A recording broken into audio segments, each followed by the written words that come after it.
So I thought I'd make a video just showing how to do some basic image processing in PixInsight.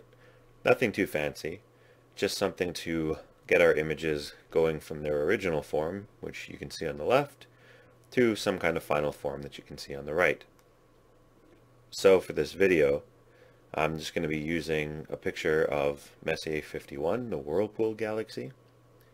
And we're going to start with an image that's already stacked and calibrated. And that means that darks and flats and any of that stuff, or the multiple images that have been taken, have all been combined now into one image that just needs to be processed.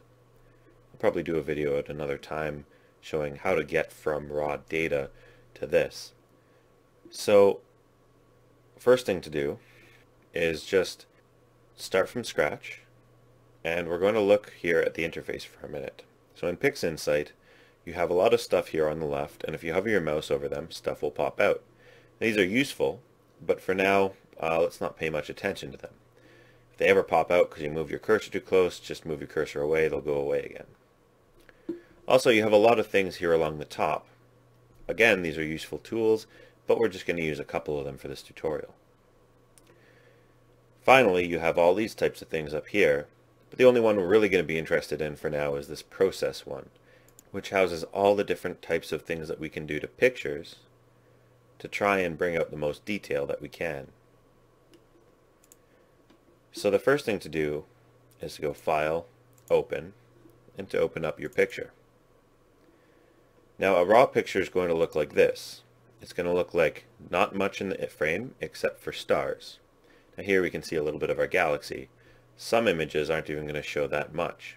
Now the reason is most of the stuff in the image that you're interested in, the galaxy or nebula or whatever, is really faint. And if you can imagine a pixel having a brightness value between 0 and 100, you might only need values from 0 to 10 or 20 to describe the entire nebula or galaxy, while the values from 11 or 20 or 30 to 100 basically just describe stars.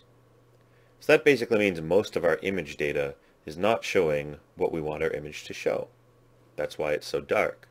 And that's what image processing is all about. So the first thing I want to show you is there's a button up here with a little radioactive symbol called the STF Auto Stretch. If you click this, it's going to do what looks like magic to our image. Suddenly we see all this stuff here. Now that hasn't actually modified our image in any way, but it's changed the display settings to show us different regions of our image. So this is trying to show us all kinds of detail we have being representative of the shadows where the galaxy lies and the highlights where the stars are. We also have this horrible red overcast. You can toggle on and off this function once you've activated it by hitting the F12 key. So I can just deactivate it and we see our original image. This is useful because there's a lot of different things that we want to do on our image when it's still what we call linear, that is, our object is still in the shadows and most of the image is just stars. But it's hard to actually see our image and work our way around this image. So when we turn this on, we can see all the detail and we can work with an image that looks like this while the computer is actually processing an image that looks like this. So enough of that, let's get to processing.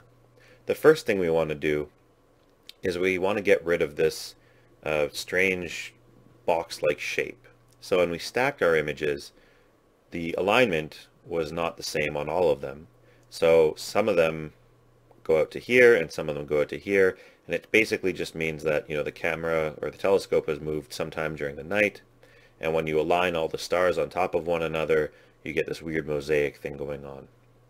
So there's two ways to do this, but I'm going to show you one. If you go to Process, you go to Geometry, you go to Dynamic Crop, this pops up.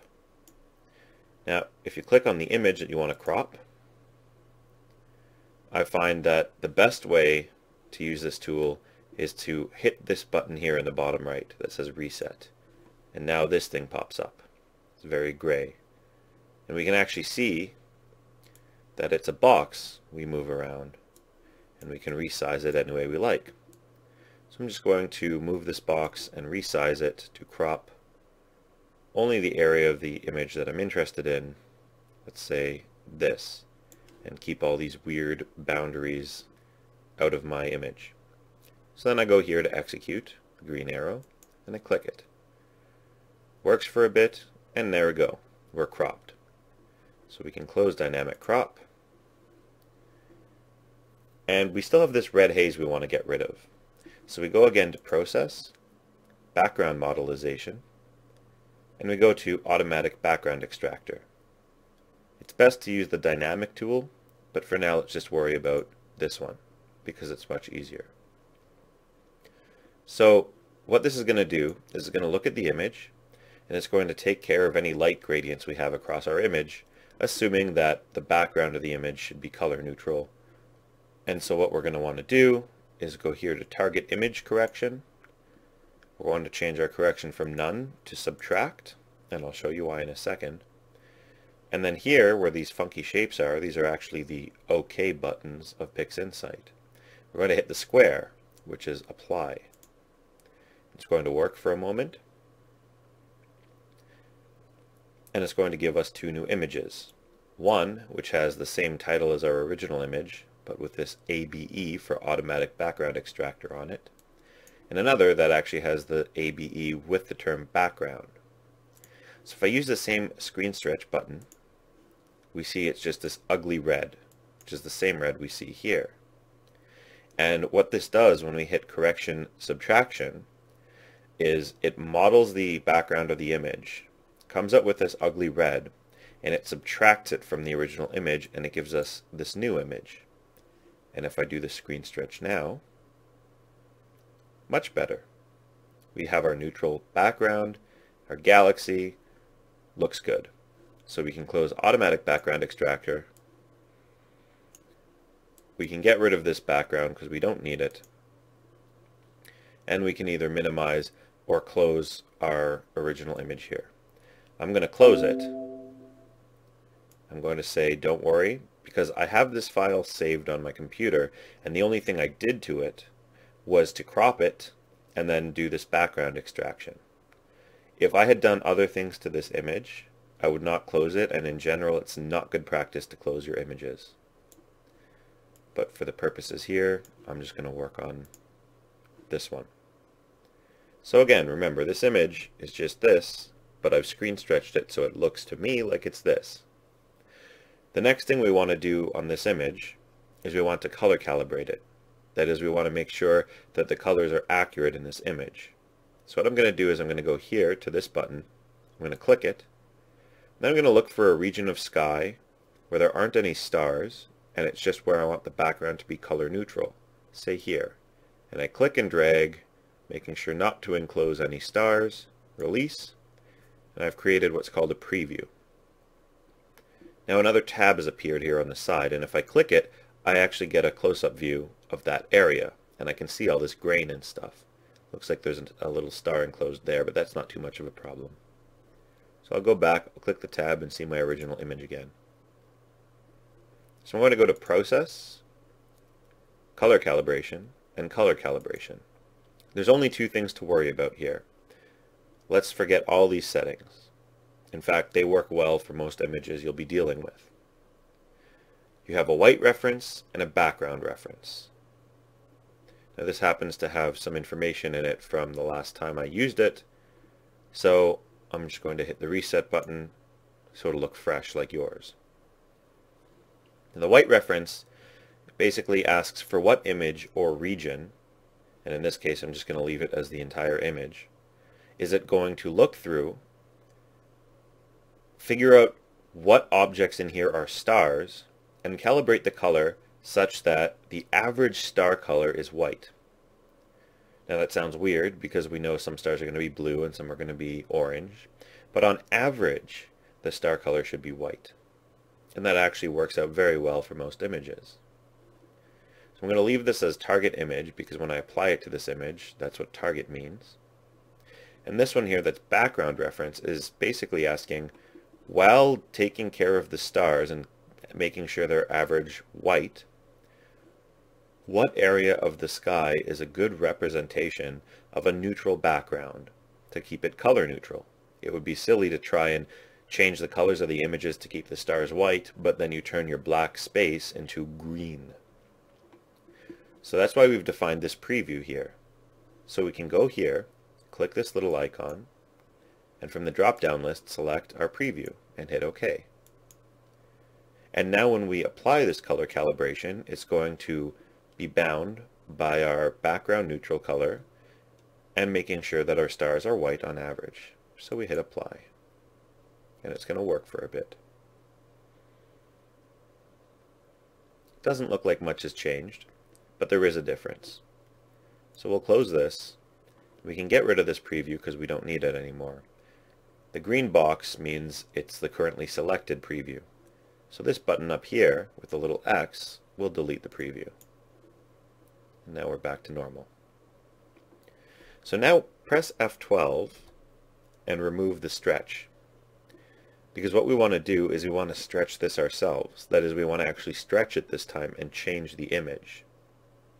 So we go to Process, Intensity Transformations, and Histogram Transformation.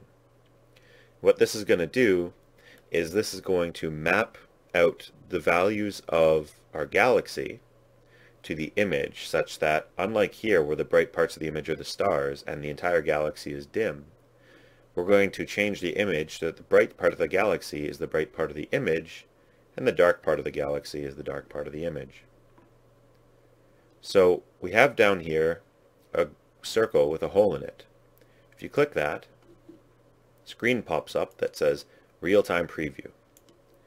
And that's so that when we change our values here, we'll see it changing in real time before applying, so we know what's good and what's not. If this is your first time using PixInsight, also make sure that here where it says, for me, 16-bit 64K, if it's your first time it might say 8-bit 256, make sure it is 16-bit 64K. You want the highest resolution histogram. So what we're going to do is we're going to take the middle slider here, there's one here, and there's one here. This one we never touch. If we slide this down, it looks like we're making our galaxy brighter, and we are, but we're also blowing out a lot of star detail. And we can get the same results, better results even, without ever touching this side of the histogram. If you ever need to reset your histogram, always the bottom right corner will do it. So we take the middle slider and we drag it to the left. We keep dragging and we keep dragging and we stop maybe about there. And we see we have, now this is our histogram here, and on this side we have all this between the wall and where the histogram starts to do things is pretty much just wasted black space. And we can see that in our image because we have a gray background instead of a near black one. So we can take the leftmost slider and drag it to the right a little bit. And there we go. We see we have a much nicer background. Now in general, you see this number here, 36,000. This was 0. And when we drag this slider, this number increased. And what that means is those are the number of pixels that have been clipped. That is, there were a number of pixels with varying brightness values. And when we dragged the black slider over, all these pixel values were decreased, and many of them hit 0 and flattened out. In fact, 36,000 pixels had a non-zero value before and are now 0. In general, you want to avoid this, but this particular data set has a lot of noise and other issues that makes it okay here. So we're just going to ignore that for now. But in general, you want to keep that as close to 0 as possible, especially if you don't have large resolution images. So we hit apply. Now this looks really weird, but that's okay because remember the real-time preview is still active and our histogram is still stretched. So this is just showing what would happen to our image if we applied the histogram transformation again. If I drag the real-time preview away, you can see our image looks just how we expected it to. So I can close both the histogram transformation and the real-time preview. And now I'm left with this. Now this looks like a pretty good image, but there's something I want to show you. In the bottom here where there's a circle, if you click this, you zoom to what's called full crop, or basically this is a 1-to-1 ratio, the full size of our image, and you can see there's lots of grain here. So it would be nice if we could get rid of this type of grain.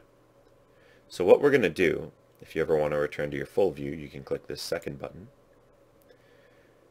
What we're going to do is we're going to do some noise reduction, but we're also going to protect our galaxy from this noise reduction because it looks pretty good, and noise reduction smooths out details. So this isn't the sharpest galaxy already, but it's not that grainy until you get to the dark parts of the image. But we don't want to apply noise reduction across it and just see it get smoothed out.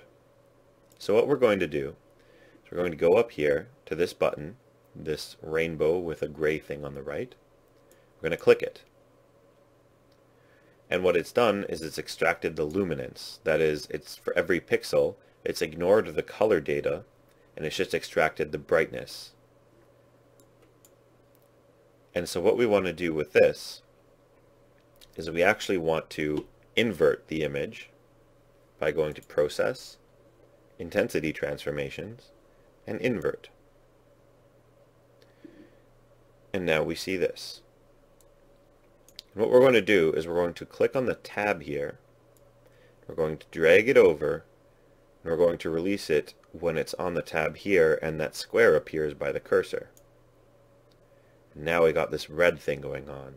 So let's minimize this mask like this. You don't want to delete it because it's being used. And we're going to take a look at our galaxy by zooming in. So what's all this red stuff? Where the image is red, it's showing where the mask is protecting. So we can see it's really red around the galaxy and the stars because those are the bright parts. Our mask, which is black there, is going to make sure that when we do our noise reduction, these parts of the image are most protected. There's a little saying, white reveals, black conceals, to remind you that when you have a mask and you apply it to an image, any part of the mask that's white, or the whiter that part of the mask is, that's where all the action is going to take place. Anything that's black is protected. So we can see from our mask, most of this is empty space. And in the area around the galaxy, where it's not white, but it's grayish, but it's definitely light, that it's not going to be 100% applied, but still somewhat applied. And of course, where the galaxy is, our brightest parts, don't need much noise reduction. If you're bothered by the red, you can go up here to this little icon with a search glass and click it. Now, the mask is still applied even though you can't see the effect, because on the tab here on the side you can see it's orange. When there's no mask applied to an image, it's just gray. What we're going to do is we're going to click here and make another preview. We're going to encircle the galaxy and just consider this preview. So let's go to Process, Noise Reduction, and TGV Denoise. And let's just apply it to this preview and see what happens. So if you click on this preview and you hold down Control and Shift and press Z, you can actually toggle on and off the most recent thing you applied to your preview. In this case, it was noise reduction. So this was our original preview. And if I press this, it will toggle back on. By default, it's on. I turned it off. So we can see we're getting rid of some of the, as I toggle this on and off, you can see we're getting rid of some of this noise, but not a lot of it. You can see it's smoothing over this area here, but our galaxy doesn't seem to be losing detail. That's good, that's what we wanted. But we could probably make this a little bit better. So let's change the edge protection, just move it up a little bit, and apply it again. I can apply this over and over again, and it's not going to apply it on top of the previous application, because the preview window is only showing us the most recently applied one. It's not changing any part of the image. If I go back to the image, we can see we're still as grainy as ever, even though the preview suggests we're not. That's because the preview is exactly that, just a preview. So I toggle this on and off, and we can see that we get rid of a lot of noise in the black here, and we even smooth out some of this dust. So I'm going to go back to my image, and now I'm going to actually apply this. And you're going to see it takes a little bit longer to apply to the actual image. That's part of the advantage of using previews. Not only does it not actually alter the image until we're ready for it to happen, but it's also a much smaller image that it's working on as a preview, so we don't actually have to wait all this time every time we want to test a setting. So I just fast forward it a little bit here, so we wouldn't have to wait. So now we can close this TGV denoise, and we can see our image is pretty good. But it would be nice if we could sharpen the galaxy a little bit. But before we do anything, remember we still have our mask applied. And we're done with this mask now. So we're going to go here to this X button. Remember, this was for the preview. This is for the mask. We're going to remove the mask. And you can see this is now back to gray. We're going to create a different mask now, one that focuses on the galaxy. So if we go to Process, Mask Generation, and Range Selection, and then we make another preview window. Right now it just looks white because we have included pixels from 0 to 1, as in black to completely white, which is every pixel in the image falls within that range. If we click and drag the lower limit, we're going to start excluding the darkest pixels while keeping the lightest, which is the brightest stars and our galaxy. If you brought this down, you would start excluding the lightest parts, like the cores of stars and the core of the galaxy. But we're going to leave that full. I'm just going to bring this up, and then we're going to take the smoothness, and we're really going to play with this. And you can see the smaller stars start to get fuzzed out, even the bigger ones start to get fuzzed out, and the galaxy itself gets fuzzed out. And the point of that is, if you have really sharp edges in your mask, then it'll be really weird because you'll have pixels that have one thing applied to them, and immediately adjacent, your pixel is the next pixel is completely different, even though they were similar before. By having it smoothed out like this, you have a gradient. It's applied more here than here, more here than here, more here than here, across a large region, and none of it looks weird. So we hit the Apply button, and then we can close Range Selection, and we can close the Real-Time Preview. Now it's created a mask based on our selection, and we apply it to our image. And just to show you, it's pretty much excluding everything except tiniest bit of the brightest stars and our galaxy here. I'm going to go to Preview again. We've kept it open. And go to Process, Convolution, and Unsharp Mask. And what I'm going to do here, I'm going to open up another real-time preview, and I'm going to start dragging this middle slider from the very left. I'm going to start dragging it towards the right. I'm going to see the galaxy get sharper and sharper. And at some point, if I drag it too far, if you reach the very right side, you can start dragging the top bar, which is a huge slider. You can think of the top as coarse adjustment and the middle as fine adjustment. So if you're to drag it too far, really weird, terrible things start happening. So if you take the fine adjustment on an image of this size, you can drag it so that it sharpens the smaller details without overblowing the image itself. And you can actually toggle off and on the preview and see the difference.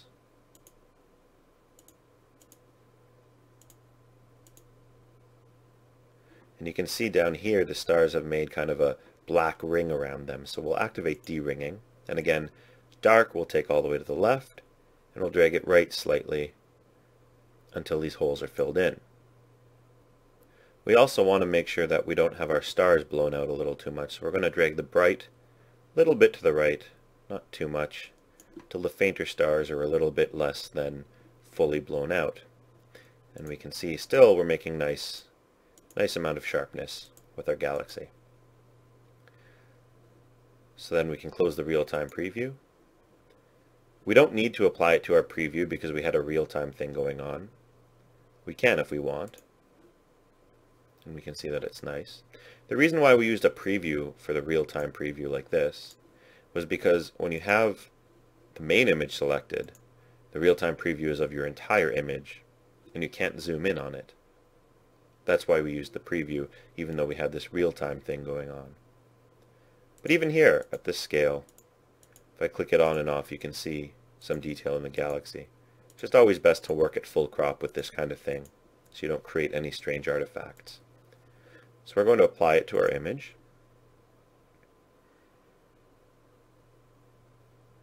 And there we go. So we can close Unsharp Mask. We can minimize our mask. Never going to close it, because if you ever want to undo or redo it again, you might have to create a new mask because you've deleted your old one. So we keep them open, we just keep them minimized. So that's mostly it. We can close this preview.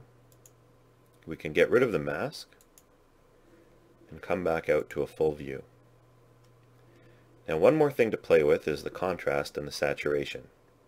So we go to Process, Intensity Transformations, and Curves Transformation. We get this.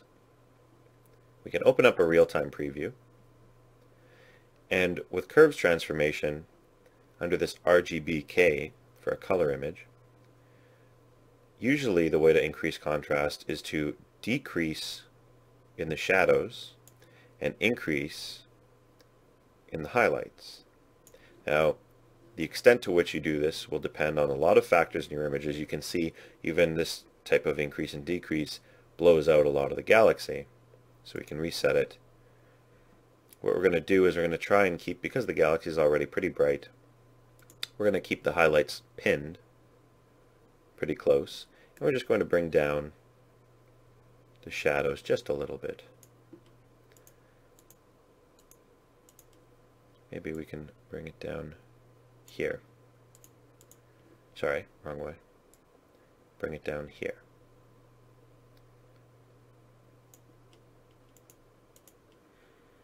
And we'll have the midtones pinned.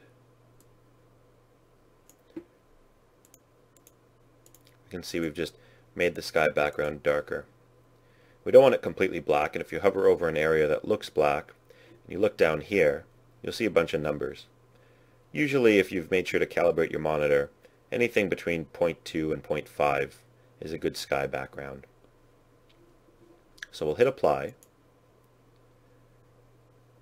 We'll reset the curves. And before we close it, we'll go here to this S. This is the saturation.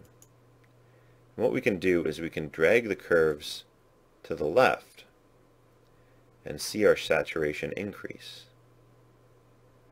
Now, you don't want to go too far, of course. It's very easy to make this look fake. But what we want is a nice, realistic looking color. So we might drag it initially very far to the left and then pin it down further on. And then we hit Apply.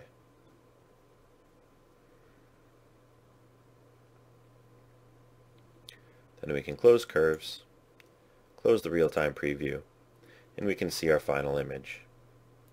Maybe we even zoom in a little bit and get a bit more of the galaxy. So, that's how you process. Now, two things you want to do before you're done. The first is you want to save your new image. So you go to File, Save As, and you want to save this as a TIFF. You can name it whatever you want. The important thing is to make sure it's a 16-bit TIFF, because you want it to be read by every program, and 16 bits will include all the information that comes off your camera. Even though higher versions are available, they're redundant. And you can get rid of this associated alpha channel.